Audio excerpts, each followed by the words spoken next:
भगवती महाकाली तंत्र की अत्यधिक रहस्यपूर्ण और प्रमुख देवी में से एक।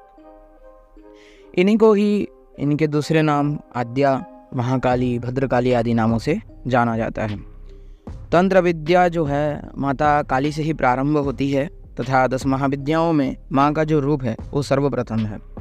इसीलिए माँ को आद्याशक्ति, आदि पराशक्ति और प्रकृति रूप में जाना जाता है। जब संसार में कुछ नहीं था और परम ब्रह्म निराकार विग्रह रूप में थे, तो वही निराकार परम ब्रह्म घोर अंधकार में सृष्टि में व्याप्त थे। वही जब परम ब्रह्म अपनी उस घोर अंधकार से घनीभूत होकर साकार विग्रह को धारण करती हैं, तो वही महाकाली का रूप को धारण करती हैं।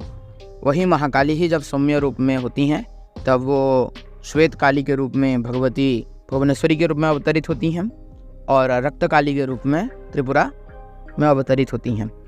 इन्हीं की छाया शक्ति को, भगवती महाकाली की छाया शक्ति को ही तारा रूप में व्याख्या दिया गया है और इन्हीं महाकाली की माँ की अनन्य शक्तियों को 10 महाविद्या आदि के रूप में देखा जाता है। इन्हीं महाकाली माँ को आद्या शक्ति के विवेचन करते हुए इन्हीं की श्रृंगार शक्ति को महालक्ष्मी और ज्ञान तथा संसार चालना की शक्ति को महासरस्वती के रूप में परिगणित किया गया है शास्त्रों में। इन्हीं को ही पराप्रकृति रूपा और चित्त स्वरूपा, गुह्य शक्ति, आद्या शक्ति आदि कई नामों से शास्त्रों ने वर्णना दी है। और जो मुख्य तंत्र साधक होते हैं, जो लोग तंत्र में परम ब्रह्म शक्ति को प्राप्त करते हैं या फिर तंत्र में एक उच्च शक्तियों को प्राप्त करने की इच्छा रखते हैं, तो इन्हीं की साधना करके वो लोग तंत्र के क्षेत्र में आगे बढ़ते हैं। इन्हीं के कई अनन्य रूप हैं जिनकी साधनाएं साधकों के द्वारा की जाती हैं। प्रमुख रूप से कलिकाल में माता काली को भद्रकाली, श्मशान काली, दक्षिण काली, गुह्य काली, कामकला काली आदि के नामों से जाना जाता है। भगवती की साधना उपासना विशेष रूप से वाम मार्गी या फिर बोल सकते हैं तामसिक रूप में अत्यधिक प्रचलन में है। ग्रामीण रूप में भगवती ग्राम देवती आदि के रूप में स्थापित होकर ग्रामीण तंत्रों के सहित उपासना होती हैं। यहीं पर राजराजेश्वरी शाक्तों के बीच में रह के महाकुलीन क्रम से या फिर चक्रविधा क्रम से उपासना की जाती है। इन्हीं को दोनों दक्षिणाचार, वामाचार में पूजन इन्हीं का ही साधक लोग करते हैं और इन्हीं से ही सिद्धि प्राप्त करते हैं। बहुत सारे साधक माता महाकाली की साधना करना चाहते हैं, तो मूल क्रम में अगर देखा जाए तो माता काली की साधना कैसे की जाती है। गुरु के द्वारा इनका एक विशेष मंत्र प्राप्त होता है। मंत्र क्रम जो होता है, अगर क्रम दीक्षा में आपको दीक्षित है तो पहले एकाक्षरी मंत्र, फिर त्रिअक्षरी, फिर पंचाक्षरी, फिर अष्टाक्षरी, फिर एकादशाक्षरी, फिर 15 अक्षर का मंत्र, फिर 16 अक्षर का मंत्र, फिर 18, 20, फिर 22 अक्षर का मंत्र तक माँ का देखने को मिलता है। प्रधान रूप से सामाजिक रूप से प्रचलन में 22 अक्षर युक्त मंत्र तक हैं, लेकिन अगर देखा जाए तो भगवती के 36 अक्षर मंत्र तक को भी देखे गए हैं और प्राप्त होते हैं। योग्य साधकों को गुरु मार्गदर्शन में इनकी साधना की जाती है।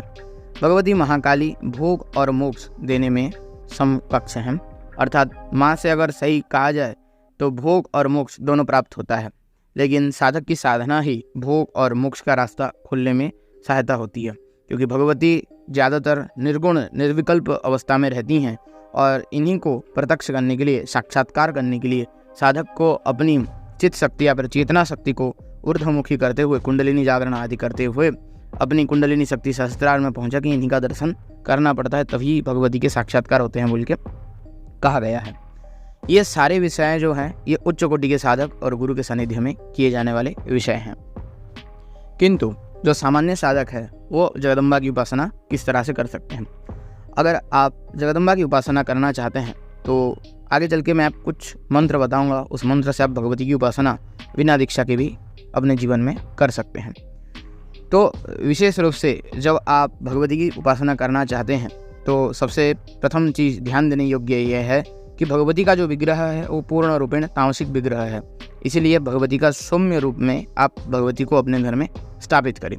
सौम्य रूप में भगवती दक्षिण कालिका के रूप में होती हैं और वो दक्षिण कालिका वही हैं जिनको रामकृष्ण परमहंस जी ने उपासना करके अपने जीवन में जागृत किया था। उन्हीं का ही उपासना श्रेयस्कर माना गया है।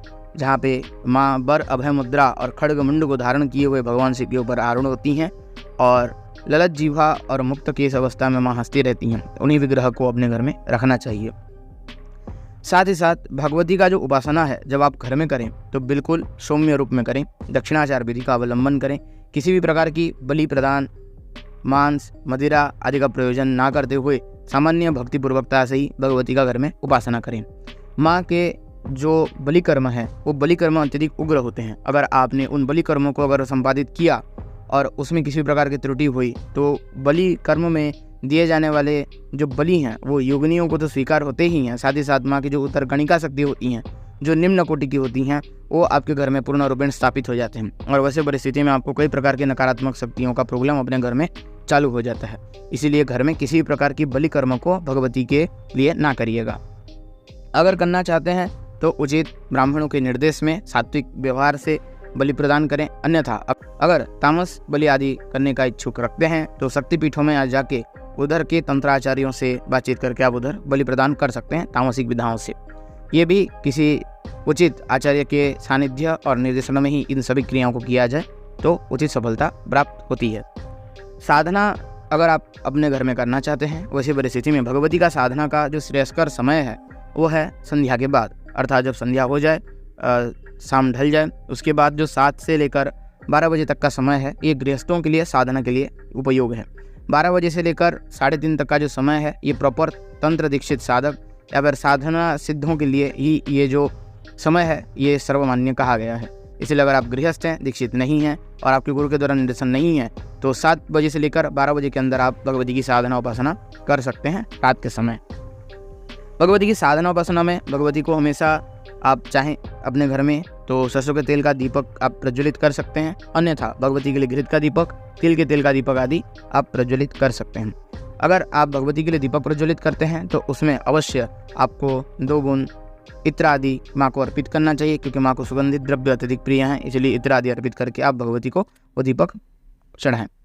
अब ये जो दीपक अर्पित माँ को अवश्य अगर आप करना चाहें तो 3 दीपक, 5 दीपक, 7 दीपक, 11 दीपक, 108 दीपक तक आप अर्पित कर सकते हैं अपने घर अपनी सक्षमता के अनुसार। अगर आप 1 से अधिक दीपक का प्रयोजन करते हैं तो उसको दीपदान कहा गया है और इससे भगवती अत्यधिक प्रसन्न होती है।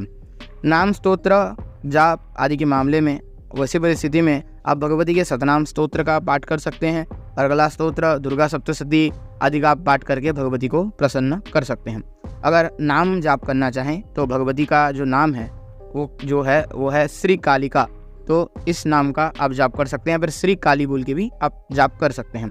अगर भगवती का एक मंत्र जाप करना चाहते हैं तो विशेष सौम्य मंत्र, जो ये मंत्र हर कोई व्यक्ति जाप कर सकता है, वो मंत्र आप जाप कर सकते हैं। इस मंत्र के जाप के लिए कुछ विशेष नियम नहीं है और सामान्य रूप से आप रुद्राक्ष की माला या फिर स्फटिक की माला पे आप इस मंत्र का जाप कर सकते हैं। इस मंत्र के ऊपर मैं नेक्स्ट वीडियो में बताऊंगा कि इस मंत्र की सिद्धि और इस मंत्र का साधना किस तरह से साधकों के द्वारा किया जाता है, क्योंकि ये अत्यधिक गोपनीय मंत्र है और खुद मैंने इस मंत्र का साधना उपासना भी किया है। तो नेक्स्ट वीडियो में मैं आप लोगों को इस मंत्र के बारे में बताऊंगा। मंत्र आप लोगों के सामने भी आ रहा होगा, देख के आप कर सकते हैं। इसका जो जाप है ये आप चाहें 1.25 लाख, 3 लाख, 5 लाख, 8 लाख, 10 लाख, जितना आप करना चाहें अपने अनुसार भगवती के को याद करते हुए संकल्प लेके कर सकते हैं माँ की प्रसन्नता के लिए। माँ का जो बलि कर्म है वो माँ की पूजा में अत्यधिक जरूरी है, क्योंकि शास्त्रों में कहा गया कि क्लेशदौरी महाचंडी मुक्त केसी बलि प्रिय कुलाचार प्रसन्या से नमस्ते शंकर प्रिय, कि जो भगवती चंडिका हैं या फिर भगवती महाकालिका जो हैं, जो कुलाचार को प्रसन्न होने वाली हैं या फिर कुलाचार से प्रसन्न होने वाली हैं, वो बलि प्रिया हैं और इनको बलि के रूप में अगर आप घर में बलि देना चाहते हैं तो वैसी परिस्थिति में भगवती को आप कपूर और लौंग की बलि अर्पित करें। अर्थात कपूर लें, कपूर के ऊपर 4 लौंग रख दें और कपूर को जला के भगवती का उससे आरती कर दें, उससे भी बलि स्वीकार होती है। नेक्स्ट वीडियो में मैं आप लोगों को बताऊंगा कि वो बलि विधान क्या होते हैं, मंत्र साधना आदि किस प्रकार होते हैं और भगवती की उपासना आदि अगर आप करते हैं तो वैसी परिस्थिति में आप किस प्रकार के नियमों और सावधानियों को बरतते हैं और बरतेंगे और आगे चल के साधना करना आपके लिए सूटेबल होगा और आप घर में करके ये साधना से सफलता कैसे प्राप्त कर सकते हैं इन विषयों में मैं बात करूंगा। तो आज का वीडियो कुछ इसी प्रकार था। अगर आज का जानकारी आप लोगों को पसंद आता है तो अवश्य हमारे वीडियो को लाइक करें, जो लोग नए हैं सब्सक्राइब करके घंटी वाला बेल आइकन ऑल पे सेट करें ताकि मैं जो वीडियो अपलोड करूँ उसका नोटिफिकेशन आप सभी लोगों तक पहले पहुँचे। सभी को मेरा नमस्कार।